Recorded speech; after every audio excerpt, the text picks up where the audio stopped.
I'm Tally and this is Donovan, and we're going to be starting our very first garden today. So my husband brought me this Jiffy Professional Greenhouse Garden, and I've had it for like 11 months and I'm trying to start before Mother's Day.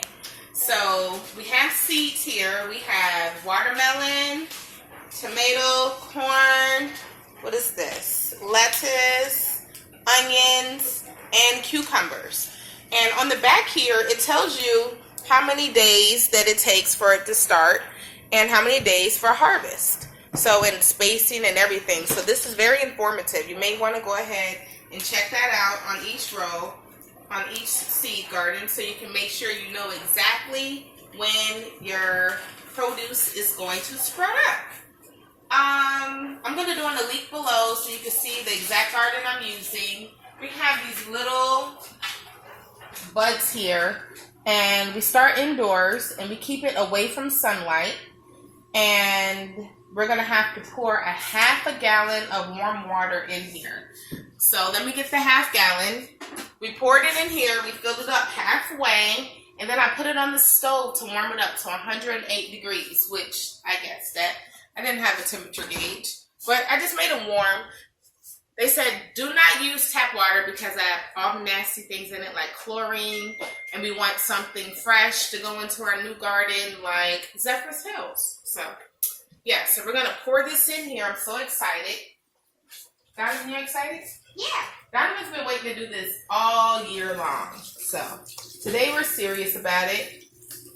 We're going to pour this water on here. It's warm water. It takes 10 to 15 minutes to swell up.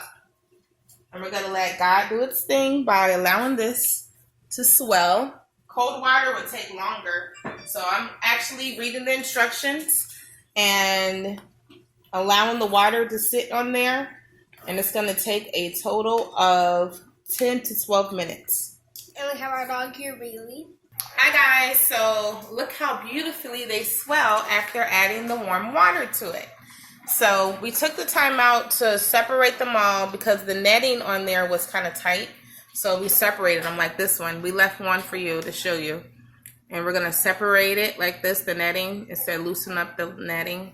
So we did all 72 like that. Just loosen them up so we can plant our seeds in there. So you see all of our seeds lined up. I went ahead and labeled them all for, I'm going to do 2 rows for the watermelon, 2 rows for the tomato, 2 rows for the corn, and so on. And I labeled them on here so we won't forget. And then I'm going to tape them on each one. So when they harvest, I'll know exactly where they belong. So hold on tight. So we went ahead and put all the seeds into the pods, and we labeled them all, and we taped them on there so we wouldn't forget. And we got our watermelons. Like me! Yeah, we got our watermelons, and we're hoping to get these nice, great watermelons. And we put our seeds in, and on the back of each one, it tells you how far to put the seeds in there. So the guy that taught me how to do it said use a pen and you put the seeds in there. But I'm going to use a toothpick because it seems more sanitary. And you put it in there. This one calls for a ½ inch in. So I'm going to stick it in there, a ½ inch in there to make sure that we are putting it in there correctly. So they're ready to grow. And again, this is my very first garden and I'm pretty excited about it. I hope you guys are too. First video. I said this is a good video to start from because I've been wanting to do this for a very long time. You excited, Donovan? Yeah. We're having fun doing this on a Sunday together as a family. The first day on Sunday, I asked, could we do it? Yeah, that was like 11 months ago when I got it, but life happens, so we're ready to do it today, right, Donovan? Yeah. Yeah. Oh, Bailey, you want to do it too? That's our dog. Yeah, Bailey wants to do it too. So we're just going to stick them all in there. It takes some time, so we're going to show you the finished project. It said it takes about 10 to 12 days. So we're going to pause this video and then we're going to show you how it turns out in 10 to 12 days. Wish us luck, okay?